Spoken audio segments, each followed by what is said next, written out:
housekeeping items. First of all, if this is your first visit, our restrooms can be found kind of directly from the door you came in through. So those are available to you. So there's your teaching. I have to say thank you for tonight's refreshments to Judy Yulberg. Judy, where are you?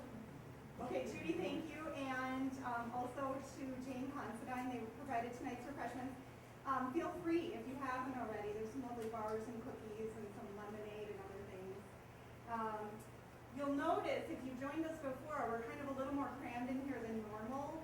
As I alluded to during our last summer speaker series, we do have a traveling exhibit with us this month.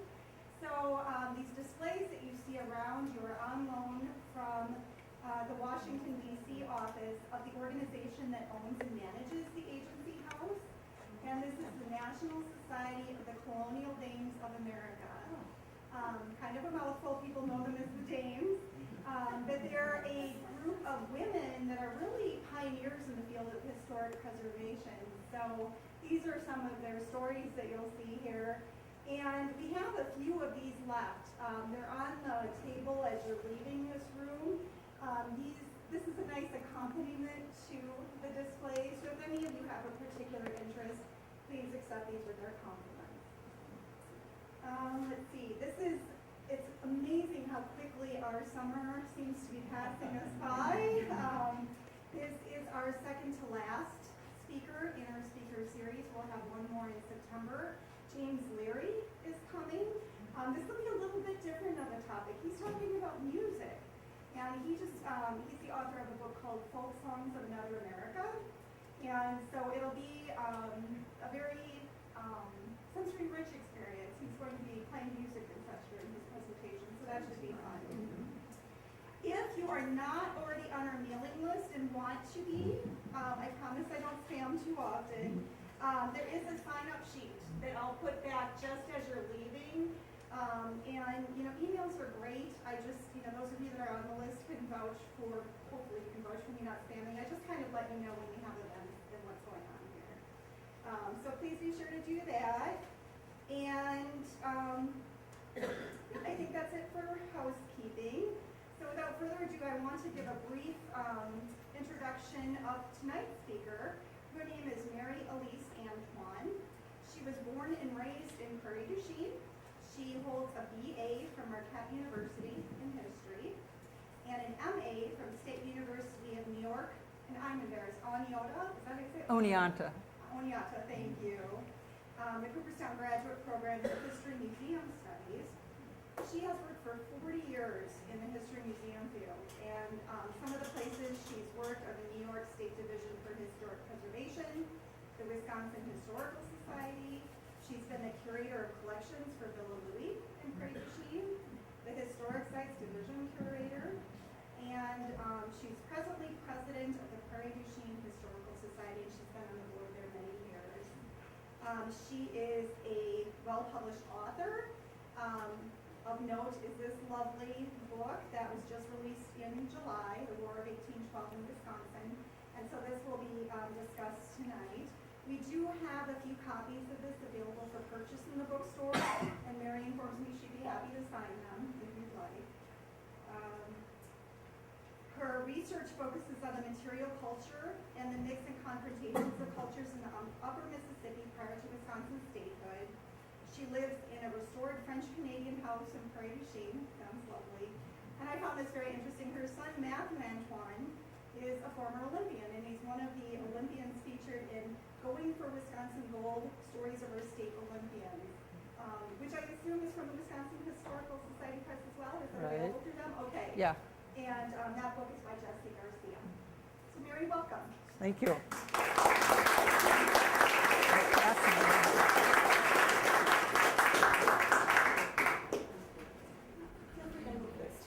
No, what I'll do is I'll just crib. Okay.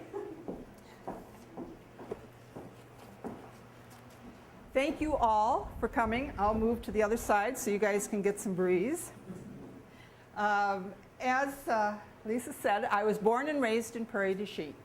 And as I grew up, I always heard, oh, Prairie du Chien was Wisconsin's second oldest community, and it was started by the French fur traders. And you look around and you go, well, there's nothing to see of that there. I mean, and gee, the only history is the Dousman family at the Villa Louis. So I always liked history, so where did I end up working? Is the Dousman family, Villa Louis. Well, then I went out east and to graduate school, and I ended up living in the Mohawk Valley of New York. And I came in contact with 18th century history. And I've decided, you can put the Victorian in the garbage can. I really like the early history. Prior to Wisconsin statehood, which of course the Indian Agency is here, because what I found in New York is that there was such a rich blending of cultures there. In the Mohawk Valley, you had the French and the Huron. You had the British and the Iroquois. You had the British and the Dutch. You had the Dutch and the Palatine Germans. And then, of course, after the American Revolution, you had the New Englanders that moved in there. And they all brought something different. And yet they accepted each of someone else's culture. Yes, there were wars, so I'm not trying to make it sound like it was all wonderful. But each in their own way accepted some of the other's culture and made it part of theirs. So when I came back to Prairie du Chien to work at the Villa again as curator, I did research on the Dousman family, on Victorian furnishings, but I thought, I am going to find why Prairie du Chien is Wisconsin's second oldest community and why it was so important that people would come to the prairie. And so I began doing research in an earlier time period and learned an awful lot.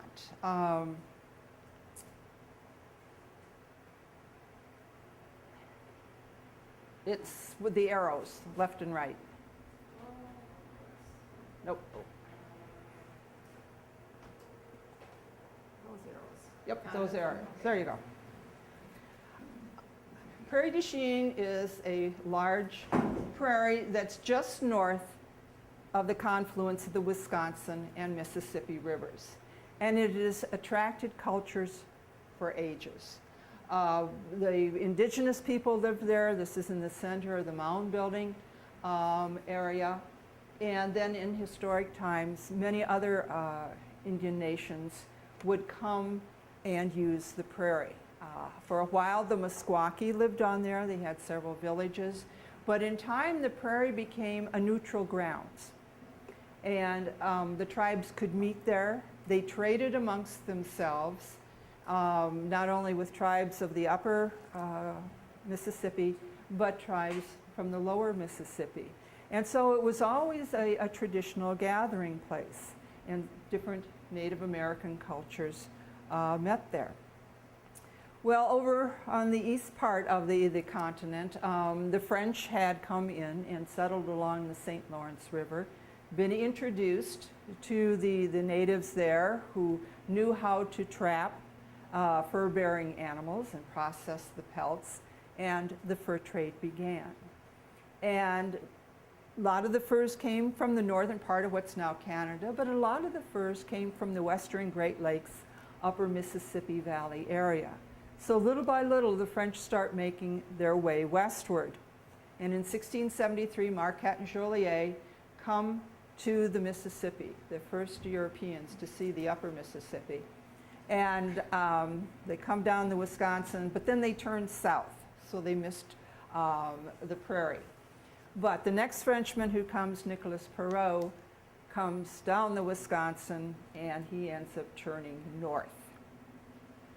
And Nicolas Perrot is one of the first Frenchmen, and many, many follow him afterwards, that come down from Michilimackinac into Green Bay, and then the Fox, Wisconsin waterway over to the Mississippi.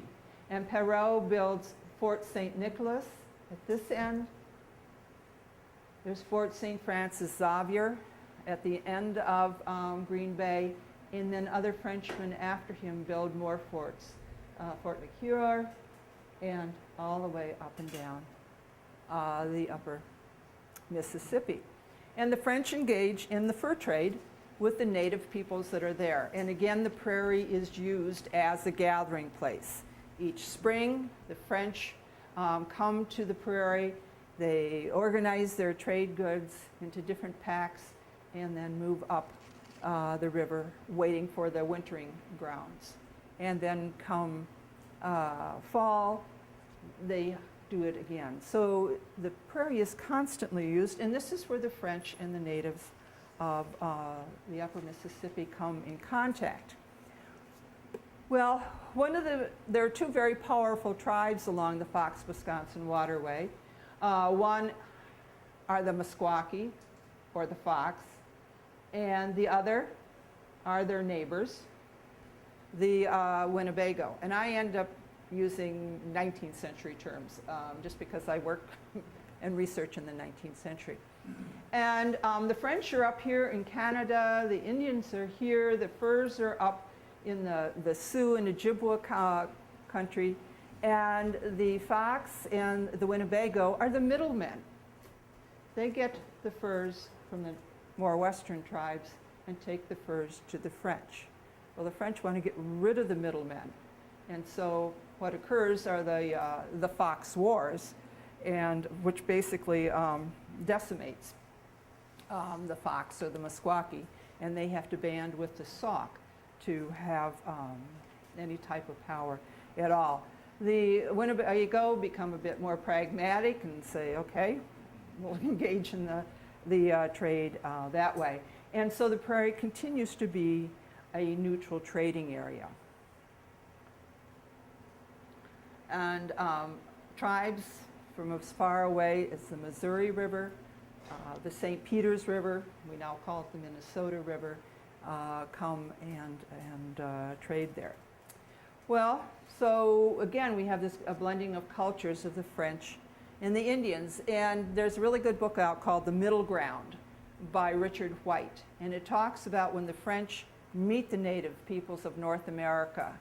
And they want to engage in the trade. They have no desire outside of, a few problems with the Fox to make this as a form of hostile engagement. And so each culture, the French and the Indians, work and create a middle ground where each accepts some of the other culture into their own.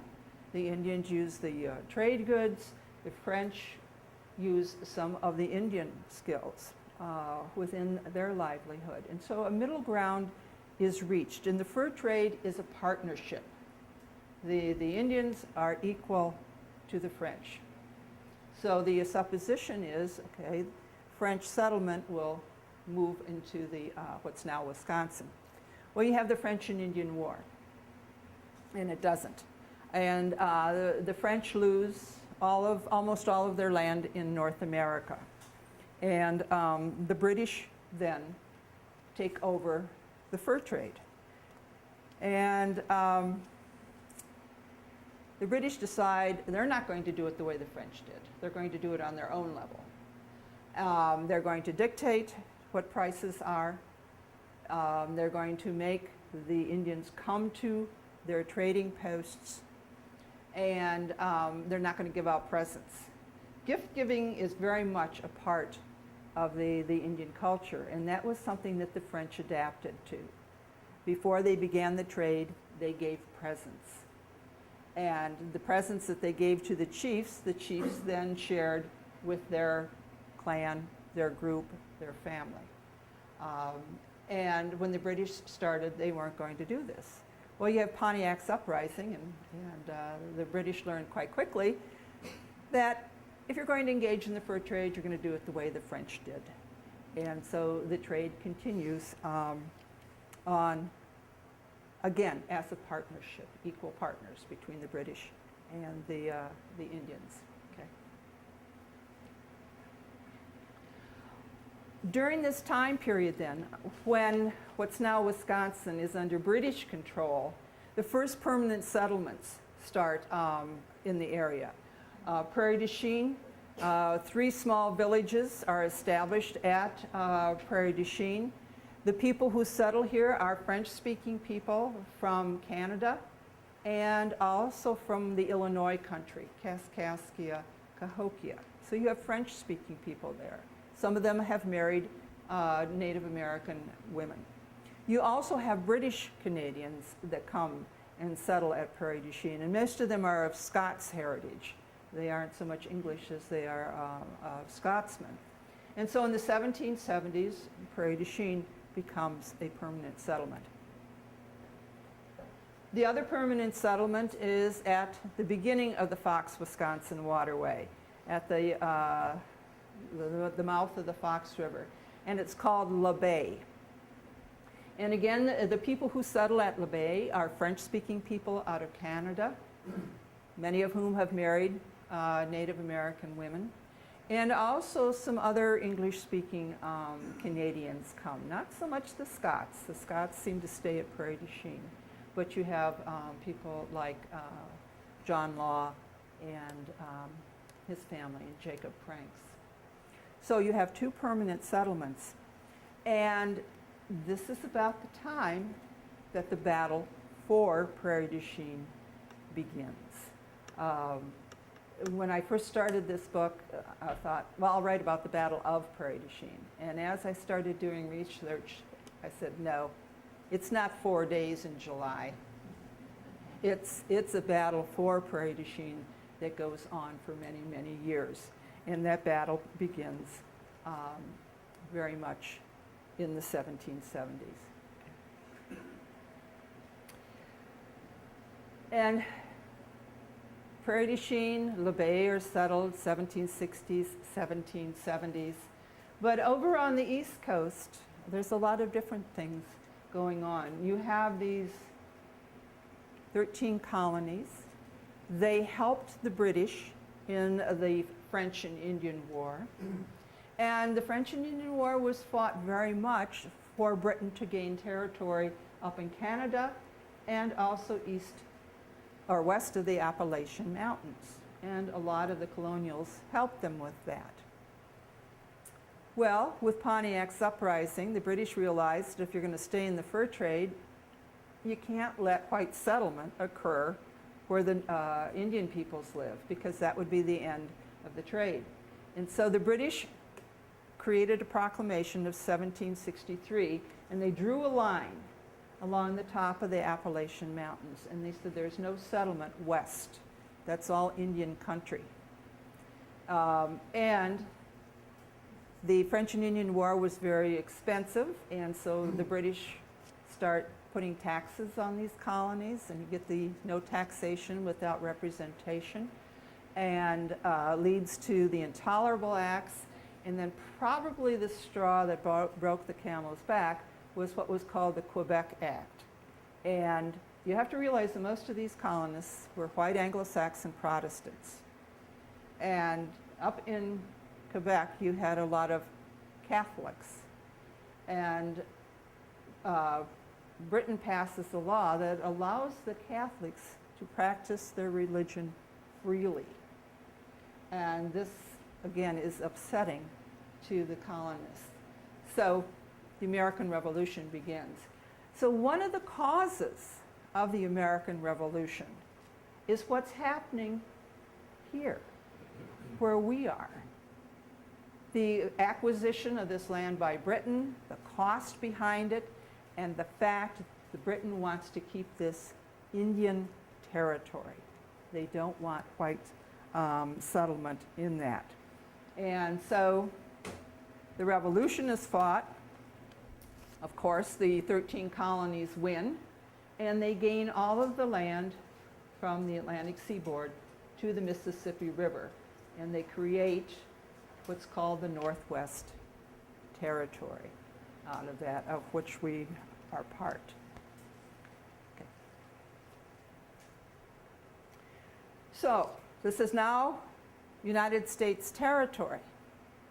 The United States has to exert its control over all of this land that it's acquired west of the Appalachian Mountains. So territories are formed.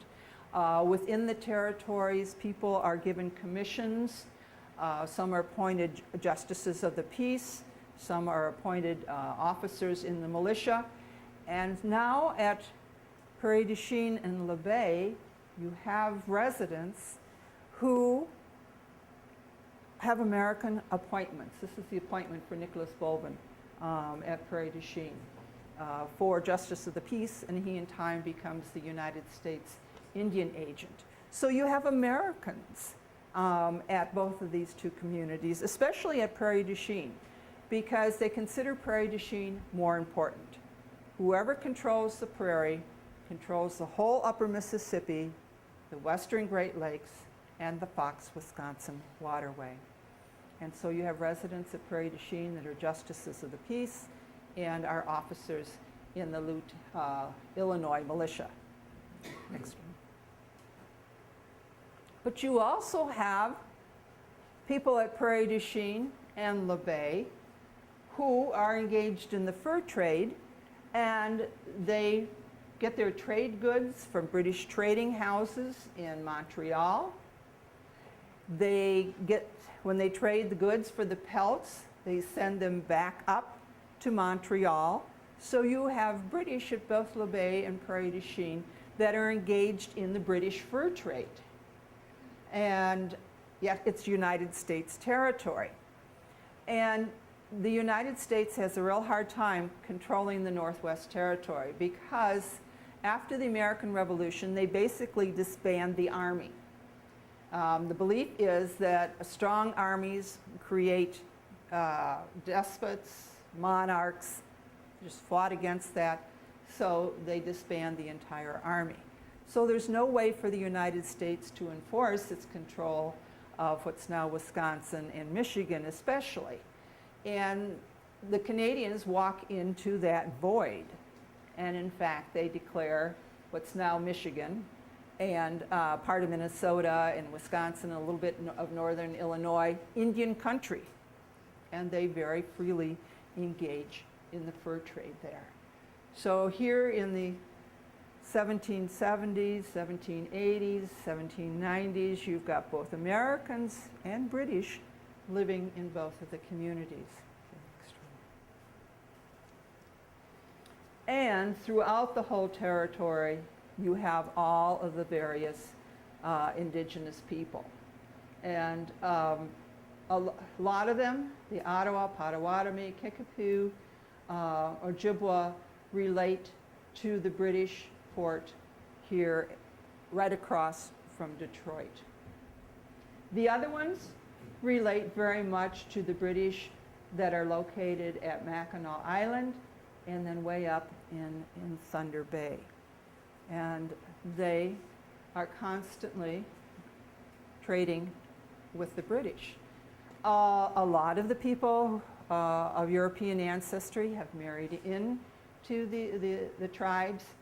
And even though there is an American Indian agent at Prairie du Chien, Nicholas Bolvin, one of the chiefs talk to him and they say, you want us to be American, but we find that our English father takes care of us and he does not want our land.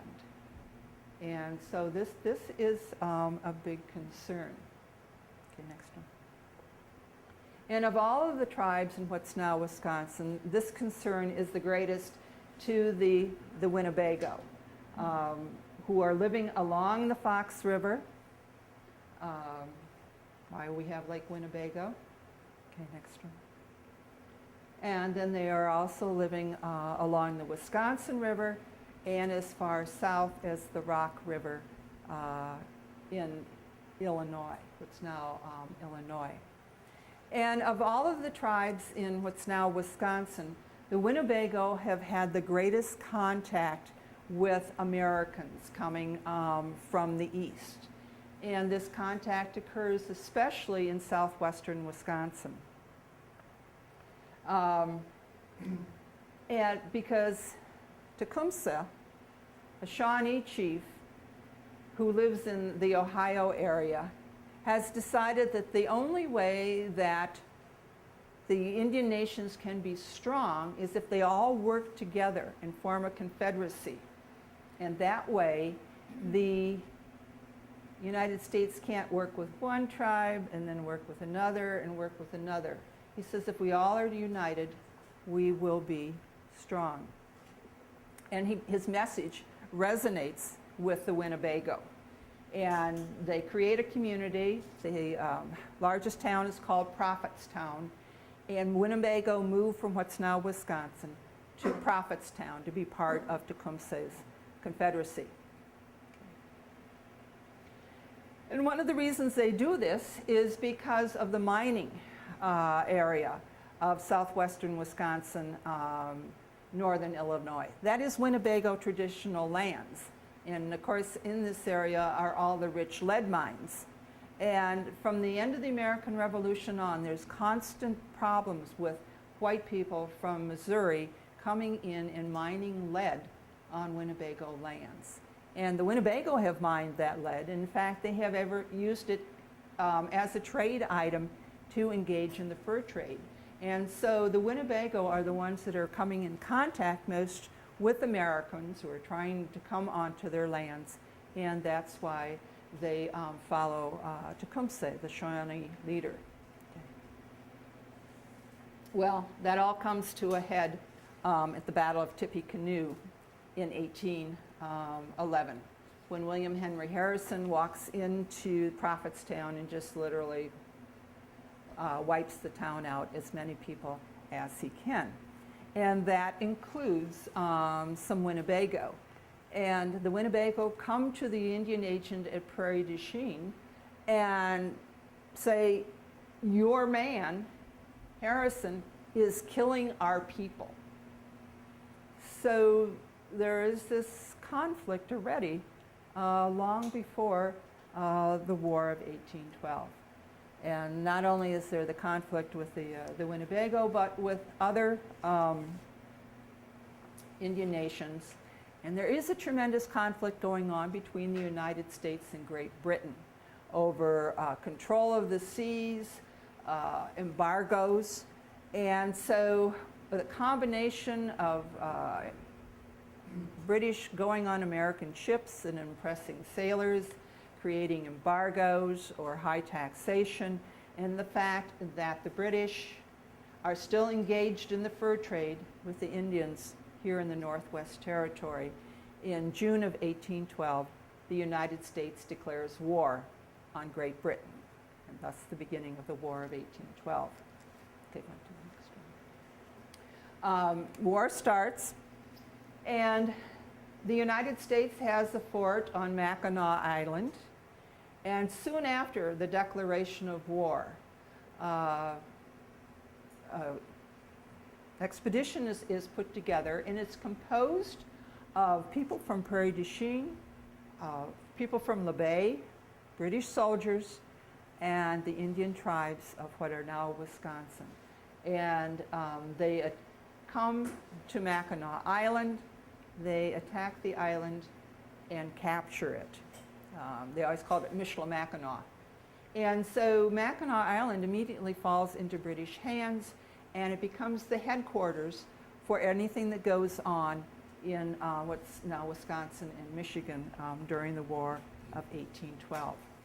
So when I put together my book, I tried to look at the War of 1812 from the point of view of those residing in the territory. The Americans, the French-speaking people, the Canadians, and all of the indigenous people. Why did they do what they did? Why did they take a side? Some supporting the Americans, the majority supporting the British, and some of the residents even becoming officers in the British Indian Department. I also looked at the position of the United States government in relationship to this area. Down in St. Louis, you have William Clark, of Lewis and Clark fame, who's governor of Missouri Territory, but he's also the Indian agent for all the Indians on the west side of the Mississippi River. In Illinois, you have Ninian Edwards, who's governor of Illinois Territory, but he's also the Indian superintendent for all of the Indians on the east side of the river. So I look at the war from their point of view. There's lots of flag waving, literally and figuratively. But my question always was, were the positions that they took for political reasons, or were they for economic reasons? And the answer is very complicated, based upon politics, economy, personal animosity, and also familial relationships. But again, it's a wonderful example of the culture of the area. You want to plug in? Okay. So the battle for Prairie du Chien began long before 1812. And it continues through what's called the War of 1812 and beyond.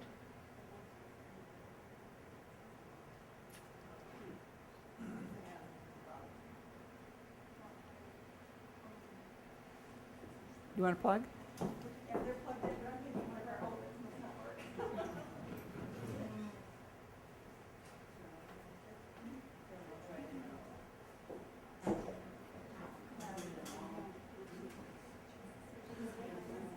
I can do this without images, so it's not necessary. It's so wonderful, though.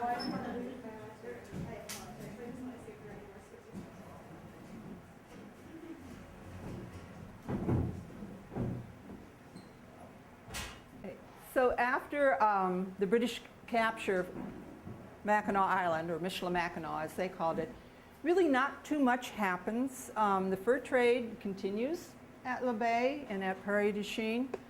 But in early January of 1813, one of the fur traders from Prairie du Chien, Robert Dixon, whom the British in Montreal have really relied upon because of his good rapport with the Indians in the area. And he's married to a Dakota Sioux woman. And the interesting thing is, Dixon was a Scotsman. He had red hair. And in the Dakota tradition, they call the War of 1812 the war the redhead asked us to fight. Okay? And so they respected him.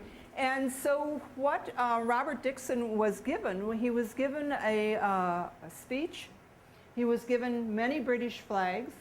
He was given many medals with images of King George III on, and he was asked to travel throughout what was called the Western region, and talk to the Indian tribes of this area and solidify their alliance to the British. 13 canoes full of goods came along with him, and so as he spoke, he promised them that their father in Montreal would always take care of them, because if the Indians started fighting for the British, they could not go on their winter hunts, tend fields, and so they would be without a lot of provisions. So the British wanted to make sure that they had the provisions that were needed. And so he went traveling and he visited all the tribes that are now in what's Michigan and Wisconsin, part of Minnesota, and northern Illinois. This flag and the medals still exist. They're owned by the Minnesota Historical Society, and they're ones that were given to the Grand Portage Band of Ojibwa.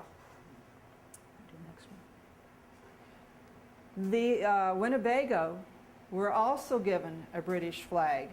And this is one of Van Scoyk's pictures of the Ho-Chunk Nation that were taken. That's part of the Historical Society collection.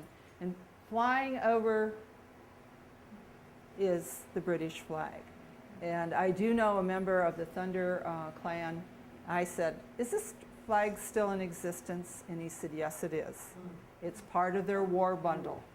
And so they keep the British flag in their war bundle, and so it still exists. And so almost unanimously, Robert Dixon got the support of the Indians to ally themselves with the British. And again, the reason behind it was very much economic and personal. The United States had tipped its hand in the Ohio Valley with these treaties taking away Indian lands, the killing at Prophetstown, the Battle of Tippecanoe, and the Indians knew. They wanted to keep their land, their whatever. They had to fight with the British. We're going to keep on going. Okay. So, Robert Dixon is not liked by William Clark at all. William Clark's down in St. Louis. He hears of Dixon's ability to speak to the Indians, of their respect for him, and he said, he's causing all of these problems. He's headquartered out of Prairie du Chien. The United States has to go to Prairie du Chien and establish a fort. Because if we can establish a fort at Prairie du Chien and gain control of it, then we can go up the Wisconsin and down the Fox River and get to Le Bay.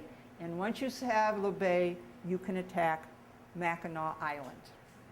So he convinces the military superiors that this is a good idea. He gets 60 men, a company of men from Zachary Taylor, gets volunteers, and 3 gunboats.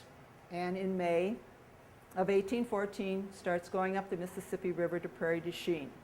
At Rock Island, the convoy is fired upon by the Sauk and Fox, and the convoy returns fire, and so the Sauk and Fox ask for a halt and ask for peace. And Clark says to them, I will grant you peace between us if you attack the United States enemies, especially the Winnebago. And so, of course, there's no response from the Sauk and Fox, but they obviously must at least nominally agreed. And so Clark continues on up to Prairie du Chien. He arrives at the community. The community is aware that he's coming because of Indian messages. And so the majority of the residents leave their homes to go up into the bluffs till they see how things are going to come about. Next one. So when Clark gets there, he takes command of the village and he secures what he calls a mound behind the village. If you go to Prairie du Chien, there's an island, and that was the main village. And all of the homes were ranged along the waterfront because the Mississippi River was your highway. And behind those homes is a raised mound from the mound builder time period. And so Clark takes that mound and he has the soldiers build a fort there, which they call Fort Shelby, because the soldiers from Zachary Taylor's command are all from Kentucky, and Isaac Shelby is governor of Kentucky, so they name it Fort Shelby for him. Along the way, probably at the mouth of the Wisconsin River, Clark had met some Winnebago. He invites them to sit down and talk with him. They sit down, and the American soldiers open fire on them. When Clark gets to Prairie du Chien, there are some more Winnebago there. Again, he invites them to meet with them. He puts them in a small log structure, and the soldiers fire on them in the log structure. And several of them are killed in both instances. So as Clark is building his fort, and this has gone on, some of the residents of Prairie du Chien have left the community, and they have gone up the Fox Wisconsin River to Mackinac Island, where the British are, and said, you know, the Americans have built this fort at Prairie du Chien. Several days later, Tete de Chien, who is a Winnebago chief, arrives at Mackinac Island, and he talks not only about the fort, but the atrocities that have been committed. And there's a tremendous amount of Indians gathered there on Mackinac Island to help celebrate King George III's birthday. And when they hear the stories from Prairie du Chien, they get quite upset, and they ask the British commander for help. Okay. Lieutenant Colonel McDowell is in charge of Mackinac Island and the military commander for the whole Western theater. And McDowell cannot really let any of his soldiers go to Prairie du Chien. So he says, all right, we'll put together an expedition if all of you will join us. And these are Winnebago, Chippewa, and Sioux and Ottawa that are gathered on the island. And they agreed to do so. Next one. And one of the Winnebago chiefs that is there is Karamani. And he said, we will go, but we have two favors we ask of you, Colonel. One is that you give us a cannon to fire on the Americans. And the second one is that you give us one of your fathers as our leader.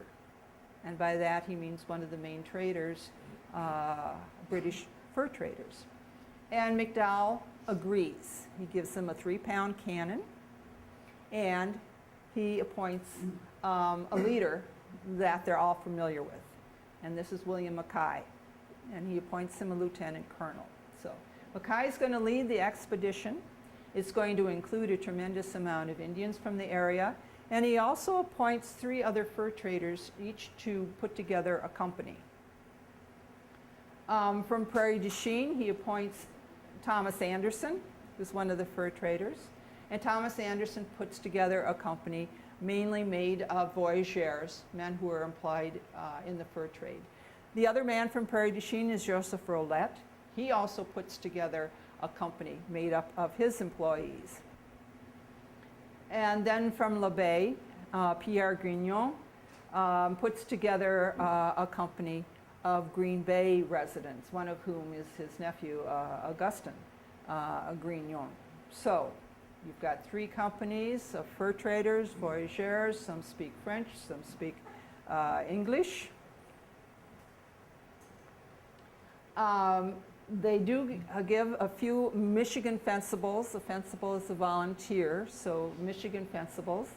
And many officers from the British Indian Department. And the officers from the British Indian Department are bilingual, trilingual, to be the spokespersons for the Indians. And in the expedition, starts out from Mackinac Island, goes to La Baye. At La Baye, more Winnebago join, Menominee join. It continues, and here at the Portage, Dakota Sioux join the expedition. And by the time the expedition arrives at Prairie du Chien, there's about 650 men. 150 of them are men, either Michigan fencibles or men from the fur trade, and 500 are Indian warriors. And so in July of 1814, they arrive at Prairie du Chien. They attack the fort. There's a lot of details on this attack, very interesting if you want to know. As they say, buy the book. I'm not going to get into it. But it's an interesting set of military tactics. And basically, it's a siege. The British surround the fort. It's mid-July. It's hot. And the Americans run out of food. They run out of ammunition. And their well collapses. So they run out of water. And they surrender to the British forces. And the fort is renamed Fort Mackay to honor Lieutenant Colonel William Mackay, who led the expedition. So this is British-controlled territory now. The British were in Mackinac Island. They now have control of the Fox, Wisconsin waterway, and they really have control all the way down basically to the Peoria River and up the Mississippi. And this stays under British control until the Treaty of Ghent is signed But that's signed even before the Battle of New Orleans. So that's signed at the end of 1814, where the British stay in this area until May and Prairie du Chien in July in Mackinac Island of 1815. And so this is British held territory. And you can see the majority of the allies are native peoples of this area. So the treaty is signed, the Treaty of Ghent. And treaty negotiations have been going on for quite a while.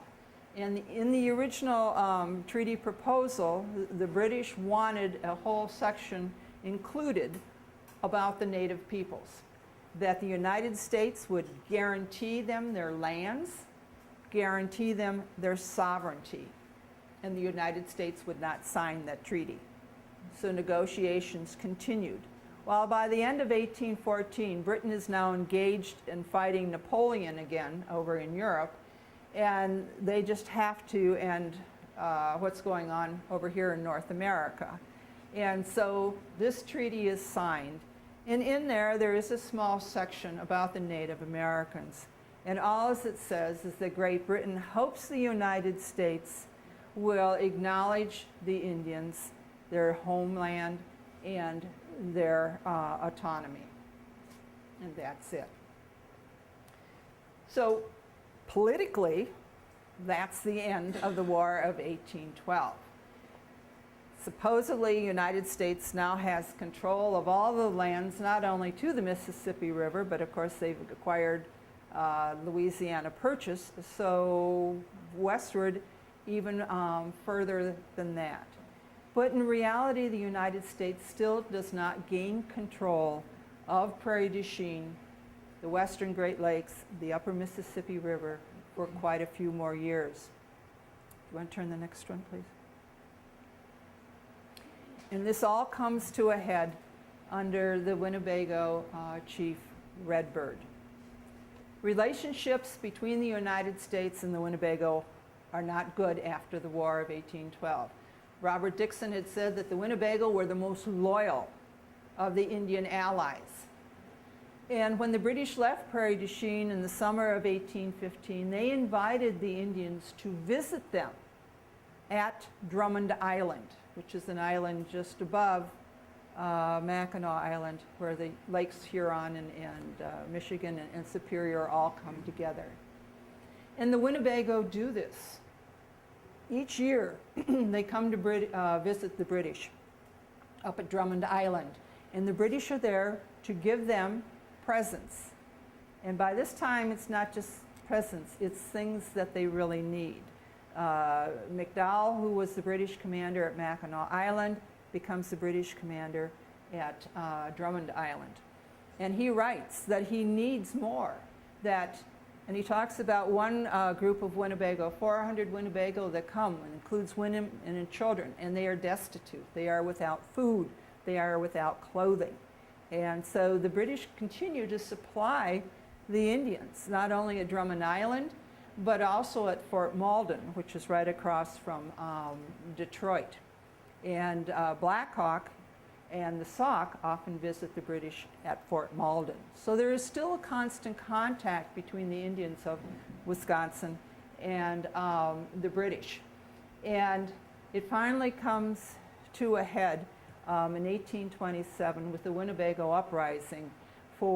It's sort of like a perfect storm. About 4 different reasons come together, and Redbird is told to try to get some justification for this. Well, of course, it doesn't work. And a series of treaties are held. 2 at Prairie du Chien, 1 at Rock Island, and also on Lake Winnebago. And the Winnebago have to cede their lands now in what's southwest Wisconsin and northern Illinois. And so it's really not until the 1830s that the United States finally gains control of Prairie du Chien and the upper Mississippi once the Winnebago have been removed from their lands. And so the battle for Prairie du Chien goes on for 50, 60 years. It's more than just 3 days in July of 1814. It's a long conflict. And after the treaties are signed, of course, you end up getting Fort Winnebago here at the Portage. So, in a nutshell, that's what my book talks about. Thank you.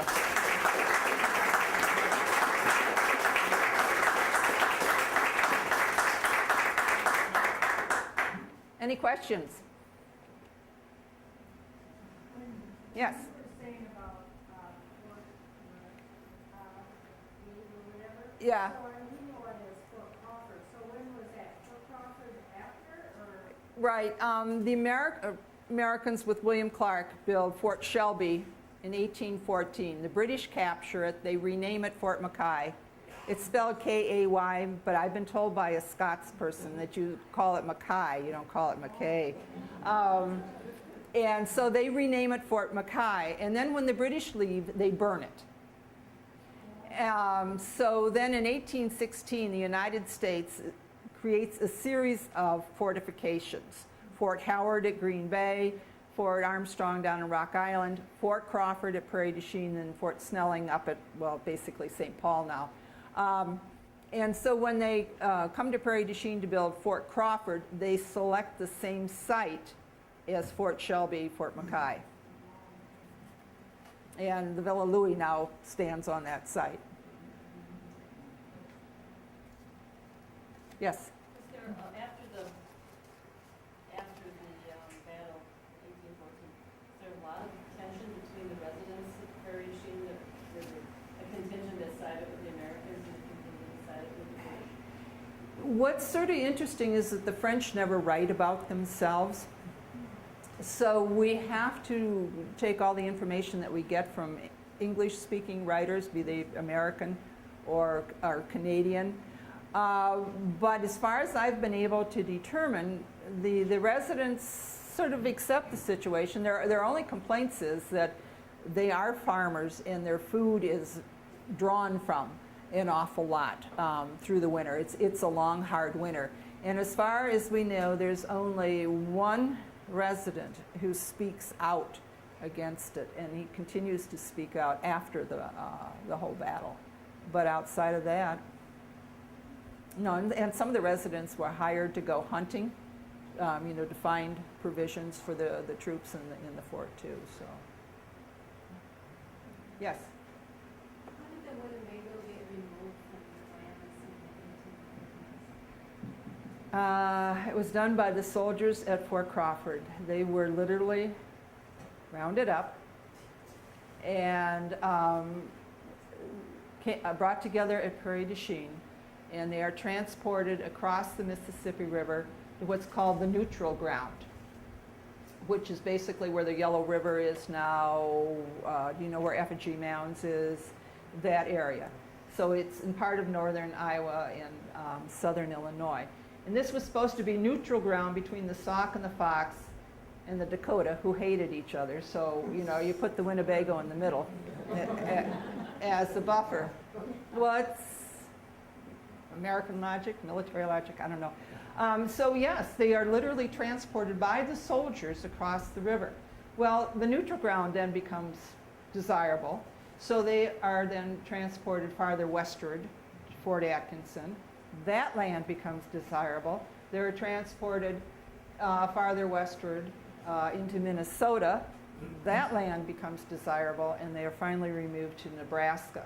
And this is all done by transport by the American military.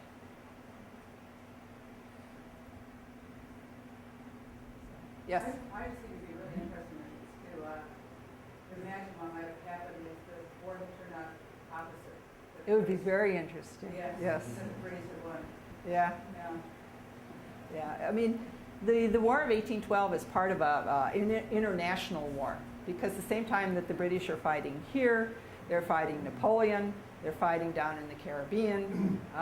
So we only sort of look at our little part of it, but in reality, the British were fighting in a large area. And there was always a worry as to whether the United States was going to side with Napoleon and give him supplies and stuff like that. So it's a much larger picture. Do you know how many Winnebago there was that was rounded up? Is there a kind of, I'm not too sure if there is. All the records of the Indian Department still exist, but most of them are still in their original state of handwritten. They have been microfilmed, and the logic of how they were microfilmed is totally beyond me. They were microfilmed alphabetically to the person to whom the report or the letter was addressed, not who wrote it. So if I wanted to know all of Indian Agent Street's correspondence, I couldn't look under S and get it. You have to go through the rolls of microfilm and pick them out. So it's very difficult to do. But the records do exist, yeah, on transportation. A lot of the Winnebago kept coming back to Wisconsin. You know, they'd relocate them and then they just sort of migrate their way back. And so the Winnebago today are split. You have some that are in Nebraska and they call themselves Winnebago. And then we have the Ho-Chunk here in Wisconsin. And there is no Ho-Chunk reservation. The Ho-Chunk that are here own their own land, either through the United States gave up after a while and just said, "I'll just give them some land," or else the Ho-Chunk have purchased land. So there is no reservation in Wisconsin.